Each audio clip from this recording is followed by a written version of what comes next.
السلام عليكم، ازيكم عاملين ايه؟ يا رب تكونوا بألف خير وفي احسن حال. وحشتوني جدا جدا من اخر فيديو النهارده محبب لقلبي شخصيا، مفضلاتي في شهر 5 و6.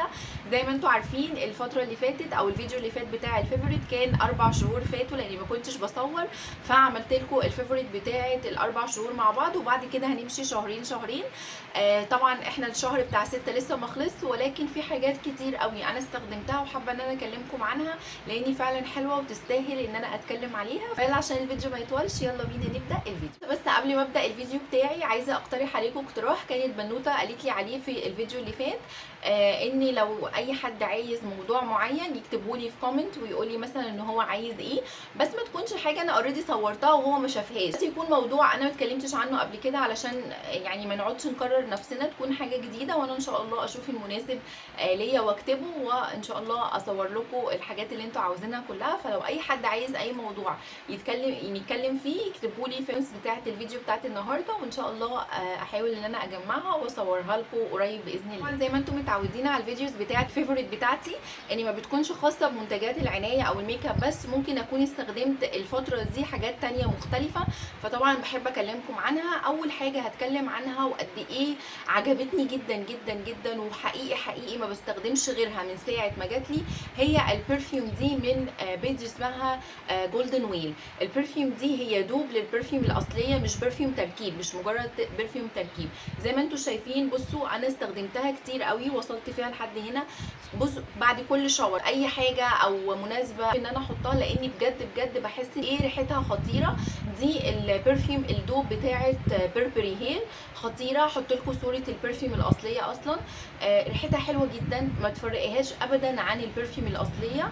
بجد بتقعد والله في الطرحه لحد ما اغسل الطرحه، يعني انا لو قعدت بالطرحه مثلا اسبوع كامل ما تتغسلش بتفضل على الشماعه انا شم ريحه البرفيوم دي.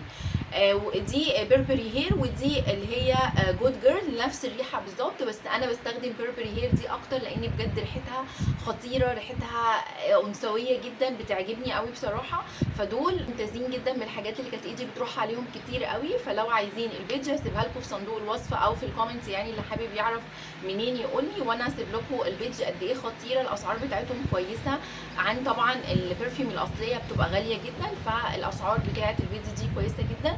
لو حابين تجيبوا برفيوم تكون ثباتها عالي جدا والجوده بتاعتها كويسه، دول على ضمانتي. ده من الحاجات المفضله ليا في منتجات الشعر الفتره الاخيره او في شهر 5 و6. الاول بس انا بعتذر لو صوت المروحه باين، لان الجو حر جدا وانا مش عارفه بصراحه ان انا ما اصورش والمروحه شغاله، فبعتذر لو هي عامله صوت كده ازعاج شويه، بس ان شاء الله تكونوا سامعيني. بعد كده الحاجات المفضله ليا في الشعر الفتره الاخيره هي الحمام الكريم بتاع كلاري والبلسم بتاع سيرو بايب. دول انا كنت جايباهم الفتره الاخيره من على نون، بس بصراحه مش عايزه اتكلم عنهم ككل منتج لوحده هو كويس او كده، انا في المفضلات علشان اتكلم عن الحركه اللي انا بعملها او الميكس اللي انا بعمله. بحط حمام الكريم بتاع كلاري، باخد منه كميه صغيره في اي غطا او في اي حاجه، حتى لو الغطا نفسه بتاع العلبه، وبحط شويه عليه من البلسم بتاع سيرو بايب، وبعدين بحط عليهم شويه صغيرين من اللي هو الجليس ده سكند ده، وبخلطهم كويس جدا مع بعض وبوزعهم على شعري بعد ما بكون غسلته وبسيبه شويه. بحط شاور كاب، ممكن بقى اعمل شيفنج، اغسل سناني، يعني اعمل اي حاجه تانية بحيث ان هم يقعدوا شويه على الشعر، وبعد كده بشطفه. مش قادره اقول لكم قد ايه الشعر بيبقى طري وقد ايه بيبقى فلافي كده وجميل جدا بعد ما بينشف وتعمليه بقى، بيبقى فيه لمعه حلوه وبيبقى طري كده وجميل. فالميكس ده عاجبني جدا الفتره الاخيره. كل ما باجي اعمل حمام كريم بدمجهم كلهم مع بعض بيدوني نتيجه افضل بكتير للشعر وترطيب كسترة للشعر. دي كده تكمله للمفضلات بتاعه الشعر، مش عارفه اذا كنت اتكلمت عنهم قبل كده في الفيفوريت اللي فاتت ولا لا، بس برضو هتكلم عليهم تاني زياده تاكيد لاني برضو بستخدمهم. الهيت بروتكشن بتاع جوفياليتي ده هو من الحاجات المفضله بالنسبه لي. بصوا قرب يخلص واوريدي جبت واحد تاني من على نون، والسيرم بتاع تري شوب ده بجد خطير، بيعجبني عاجبني قوي اكتر حاجه فيه ريحته بتفضل ثابته في الشعر، يعني اي حد رايح جاي بيشم شعرك يقول لك ايه الريحه الحلوه دي. فانا بحب جدا جدا اي منتج من منتجات الشعر يبقى ريحته فواحه وريحته حلوه، لان دي حاجه بتفرق معايا جدا. فتري شوب ده يعني انا لو هجيبه حتى لو هو مش سيرم بيطري الشعر هجيبه عشان ريحته خطير جدا جدا جدا. ايدي بتروح عليهم كتير قوي من ساعه ما جبتهم، فمفضلين ليا بصراحه، وكل ما يخلصوا هكررهم. ده بالفعل قررته، وده لما يخلص هكرره تاني ان شاء الله، لانه سعره كويس والكواليتي بتاعته كويسه جدا. بعد كده من الحاجات اللي جربتها مؤخرا بس بصراحه بقيت استخدمها كتير لدرجه ان هو قرب يخلص، هو الديودرنت بتاع ديرما ال. انا مش في العادي بستخدم الديودرنت المصريه بصراحه في الصيف، اصلا بحب استخدمهم في الشتاء، بحس ان الكواليتي بتاعتهم بتكون افضل معايا في الشتاء.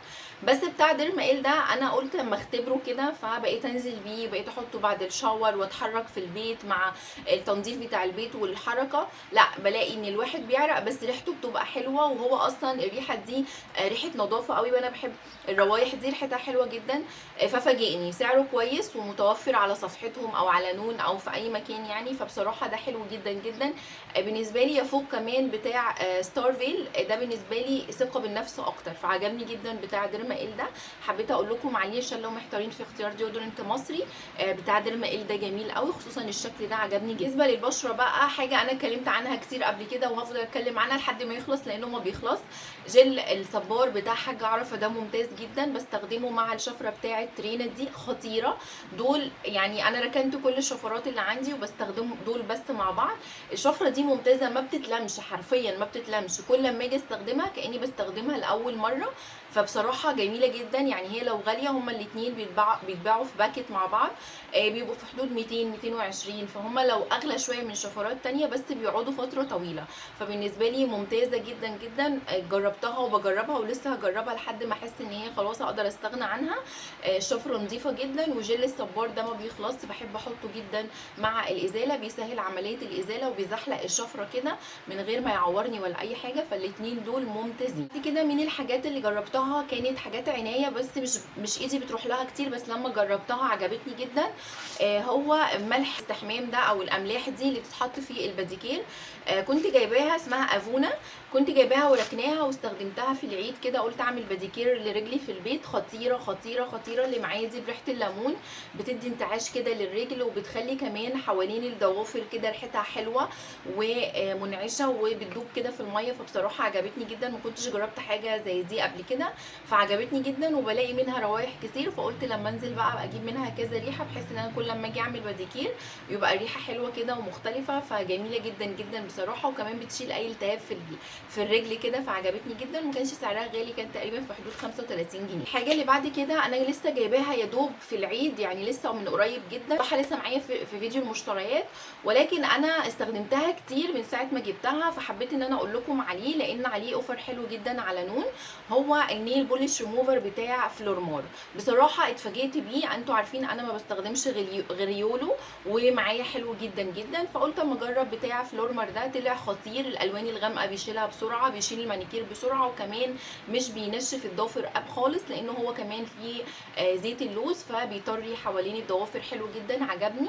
ده كان على نون، بينزل عليه اوفر حلوه جدا، وانا كنت جايباه تقريبا ب 100 وحاجه، بس ستيل سعره حلو، يعني هو يولو ارخص بس هو الكواليتي بتاعته عجبتني جدا جدا جدا، فحبيت ان انا اطلعه في الفيفوريت. اصلا كده حاجات العنايه، هندخل بقى على الميك اب، وبعد كده كام حاجه متفرقه من الحاجات اللي انا كنت بستخدمها كتير قوي في شهر 5 و6. اول حاجه هتكلم عنها هي الباودر بتاعه هدى بيوتي دي. انا كنت جايباها من العيد الصغير، الحجم الميني، الدرجه بتاعتي فيها باوند كيك، عملت عنها شورت فيديو كده صغير على انستجرام وهنا. خطيره، انا بحبها جدا لانها ناعمه جدا تحت العين، والدرجه مناسبه جدا لنوع بشرتي، تفضل ثابته تحت العين، يعني حتى لو الكونسيلر شويه اتحرك او شقه او كده، بحس ان هي لما برجع برده موجوده لو انا طولت بره او كده. فبصراحه عجبتني جدا، وممتازه للتي زون طبعا لو انت بره وحابه تجددي كده، مش بتعمل تجييره، مش بتعمل تجييره على البشره ولا اي حاجه. فبصراحه خطيره عجبتني جدا، وهي يعني الحجم الميني ده هيقعد معايا كتير قوي، فلذيذه جدا. هي غاليه بس تستاهل كل جنيه بيدفع فيها بصراحه، فكان لازم تطلع من الفيفوريت معايا. كده في البلاشرز، من اكتر الانواع اللي استخدمتها وبستخدمها وحاطه منها اصلا في فيديو النهارده هي البلاشرز الكريمي بتاعه شي جلام. النوعين دول ممتازين، عملت عنهم ريل قبل كده ليهم كلهم الانواع التانية اللي عندي، بس خطير. الدرجه دي ريسك بيزنس، انا مش بحب اللاين ده من شيجلام علشان الابليكيتور بتاعته، ولكن الدرجه نفسها دي خطيره. ريسك بيزنس دي انا كنت جايباها من على نون في الاوفر بتاعه البلاك فرايداي، بس خطيره. الدرجه حلوه جدا جدا، بتليق جدا مع لون بشرتي، فعشان كده بحب استخدمها كتير. وكمان اللاين ده الدرجه اللي فيه بينكي كده جميله، بتليق معايا على الفواتح والدرجات الصيفيه، فبصراحه حلوين جدا.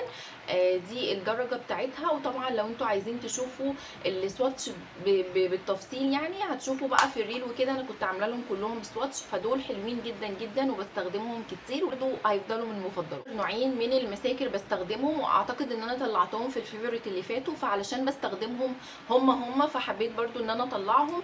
اول واحده اللي هي بتاعه كاتريس جو بيج جو بولد، خطيره دي، حلوه جدا. دي بتعمل اللي ما عندوش رموش بجد. فرشتها حلوه جدا، فرشتها حلوه جدا، بتطول وبتكثف، بتدي لوك حلو جدا جدا للعين، فبحبها قوي. وبدمج ساعات معاها كمان ليفل اب من سيبال، حلوه جدا. سيبال ليفل اب دي انا بحبها جدا في النزولات الخفيفه، او اللي هو اللوك الطبيعي ده، بتبقى حلوه جدا لان فرشتها جميله جدا وبتجيب ادق الرموش وادق التفاصيل، فالاتنين دول مع بعض بيعملوا رموش حلوه جدا، ما بتبقيش محتاجه خالص تحطي اي لاشز او حاجه. الحاجه اللي بعد كده الروج ده من لونا، هو فاجئني، انا جايباه بقالي فتره، فقلت كده ايه اما اجربه كده، فلقيت نفسي لما جربته بقيت ايدي تروح عليه كتير. الدرجه بتاعتي فيه ال85، اللاين ده من لونا ده كده شكله. الدرجه دي بجد خطيره، انا ما كنتش متوقعه كده. هي درجه على اورنج شويه زي ما انتم شايفين، بصوا. بحب النوعيه دي جدا من الالوان، حلوه قوي. اكتر حاجه عجبتني فيه ايه؟ اولا ان هو كريمي جدا جدا على الشفايف. تاني حاجه ان انا بعد ما بشيله سواء بالكلينزنج بالم او مايسلر ووتر او ايا كان النوع اللي انا بشيل بيه، بيفضل سايب هنت كده بسيط، تنت على الشفايف طبيعي وجميل قوي. فدي يمكن من اكتر الحاجات اللي خلتني اطلعه فيفوريت، علشان كده اللون اللي هو بيسيبه لونه جميل قوي قوي، فبحب احطه عشان اشيله ويسيب اللون ده على الشفايف. فاللاين ده فاجئني الصراحه، والدرجه دي زي ما قلت لكم جميله جدا جدا. فمتحمسه اجرب بقى منه درجات تانية لانه عجبني قوي. الحاجه اللي بعد كده عايزه اتكلم عنها هي الفرش. انا من فتره كنت وريتكم فيديو قبل كده من فيديوهات المشتريات، ان انا كنت جايبه ست كامله من براند اسمها روبي روز. دي كانت موجوده في محل تونتون، كنت جايبه مجموعه من الفرش دي، ده كده شكلها. الفرش دي انا كان عندي قبلها فرش تانية، بس من ساعه ما جبتها ما بستخدمش غيرها. ايه الجمال ده، ايه النعومه دي، غسلتها الشعر زي ما هو ما شاء الله ما بيقعش، شكلها اصلا كيوت، بتوزع حلوه قوي. في منها للفاونديشن اللي هو المدموج التخين ده، وفي منها للبلاشر والهايلايت وكل حاجه. والمجرمه بقى دي بتاعه الدمج البسيط سواء تحت العين او فوق العين، دي خطيره. دمجها كده سهل وبسيط، خصوصا تحت العين بتدمج اللون كده بالظبط شرب على خط العين، فخطيره جدا عجبتني. ومتخيلين الست بتاعه الفرش دي على الكواليتي دي كانت ب 100 جنيه، انا بصراحه ما كنتش مصدقه سعرها، وتحفه تحفه بجد جدا، فكان لازم تطلع من المفضلات. وعلى سيره الفرش برده، كنت جايبه مؤخرا ست كده فرش بتاعه العيون بس للحاجات الدقيقه من شي ان، اللي هي بتبقى فيها الفرش المشطوفه دي زي ما انتم شايفين. بصوا الرفع عامل ازاي، خطيره. المفروض ان دي ست فرش للحواجب، لرسم الحواجب الدقيق وكده، بس دي انا بستخدمها لما بحط كحل وعايزه اشد للون الكحل خط يعمل ايلاينر. ايه الدقه دي، ايه الرفع ده، ايه الجمال ده، بجد خطيره خطيره. بستخدمش غيرها تقريبا في كل نزوله، كل نزوله ليا بحب انا احط الايلاينر بني، فبتشد لي الخط كده مظبوط جدا، بتبقى خطيره بصراحه، فحلوه قوي. وما كانوش غاليين خالص، كانوا 5 مع بعض تقريبا ب 70-80 جنيه، فممتازين جدا. فكره الفرش، الفرشه دي طبعا كلنا عارفينها وبتلاقوها كتير بره وكده، بتاعه السليك، الشعر السليك وكده، خطيره. انا بحب جدا في الصيف يبقى شعري دايما مرفوع ومفيش اي شعر على ظهري او كده، بتحر جدا، فدي كمان بتدي اللوك السليك ده حلو قوي مع اي بقى فازلين او اي حاجه تعمل الشعر اللي ورا كده، فخطيره دي. يعني انا بحب جدا الحاجات دي، وبنصح بيها انها تكون عند كل البنات برضو اللي بتتحر زي كده وعايزه دايما تلم شعرها، فدي حلوه جدا، وكانت ايدي بتروح عليها كتير قوي. حاجه بقى من الحاجات اللي هي بعيده عن العنايه وكده بس لذيذه جدا ومن مفضلاتي قوي، ولما يعني استخدمتها حبيتها قوي وحابه ان انا اكلمكم عنها، هي الرسومات بتاعه المانديلا. دي انا كنت جايباها من فتره، او بالاخص صاحبتي كانت جايباها لي يعني من المعز. حلوه قوي، الرسومات بتاعتها جميله ودقيقه، وبتطلع بقى ايه اي زهق عندك لو انت عايزه تتسلي في اي حاجه غير مسكه التليفون او كده. فدي جميله قوي. انا جبت لها كمان الالوان بتاعتها دي اللي هي الالوان بتاعت المانديلا، برضو الكواليتي بتاعتهم كويسه قوي. وبتقعد بقى ايه تعملي الوان واشكال كده. عايزه اوريكم الحاجات اللي انا لونتها، بتعمل اشكال كده يعني شكلها حلو، وانت بقى تلوني زي ما انت عايزه بالدرجات اللي انت تحبيها. بصراحه جميله جدا جدا، بتشغل الوقت وبتطلع يعني مجهود وبتطلع منك حاجات حلوه. فبصراحه جميله، فحبيت ان انا اقول لكم عليها. وهم اصلا مش غاليين خالص يعني، دي كلها كانت ب 35 جنيه، والالوان بتاعتها حسب بقى العدد اللي انت عايزاه يعني، ممكن ب 100 150 على حسب يعني. فحلوين قوي قوي وبتسلي ولذيذه. حاجتين معايا في اللبس بس هلكتهم لبس حرفيا من كتر ما هم مريحين ولذاذ جدا. اول حاجه البنطلون ده اللي انا كنت جايباه من شي ان. البنطلون ده اكمنه عشان واسع وخفيف كده، بلبس عليه بغير من عليه التيشيرت وقميص، يعني بلبس عليه تيشيرت وقميص مفتوح كده وبنزل لاي حاجه قريبه، اي حاجه سهله، نادي، اي حاجه. مريح ومناسب جدا للحر، وكمان فضفاض يعني اللي هو مش ماسك ولا حاجه. فخطير ده، هلكته لبس بجد. فحبيت ان انا اقول لكم عليه. ده كان من ديزي اللي على شي ان، بجد تلبيسه حلو جدا ومريح قوي قوي. يا ريت كمان ان انا الاقي منه متوفر كده في الاسواق، اجيب منه الوان تانية علشان خاطر الجينز. انا ما بقتش بصراحه احب البس جينز بالذات لما ببقى نازله الصبح، عشان بيحرر اكتر. حتى لو كان واسع، مش حته ضيق، حتى لو كان واسع فبحس ان انا الماتيريال اصلا بتاعت الجينز مش طايقاها. فبحب قوي الخامات اللي هي قماش او كتان او كده، بتكون مريحه اكتر في الصيف وفي اللبس لينا كمحجبين. تاني حاجه بقى حبيتها جدا جدا وبلبسها كتير لانها بتليق معايا على معظم الوان اللبس، هي الشنطه دي اللي انا كنت جايباها من شي ان. طبعا انا صورت الفيديو من قريب، بس هي عندي الحاجه بقالها كتير، فكنت بلبسها كتير جدا جدا. اللون بتاعها يعني بيج فاتح قوي كانها ابيض، فبتليق معايا على معظم اللبس، لان معظم لبسي بيبقى بيجات، كافيهات، الحاجات دي. فبحب الالوان دي قوي. فخطيره خطيره بجد. وكنت جايبه الميداليات دي ليها كده، فمديها شكل حلو قوي. وكمان الحجم بتاعها حلو، مش يعني مش صغير ومش كبير. فلذيذه بقى النزولات الصيف وكده، وكمان شكلها شيك واليجنت كده، فتحس ان انت يعني ايه ضربه عصفورين بحجر، يعني لابسه حاجه شيك وفي نفس الوقت حجمها مناسب لمعظم النزولات. بس كده ده كان كل حاجه الفيديو النهارده. فيديو المفضلات بتاع النهارده مش كتير قوي، بس زي ما انا قلت لكم عشان هو شهرين.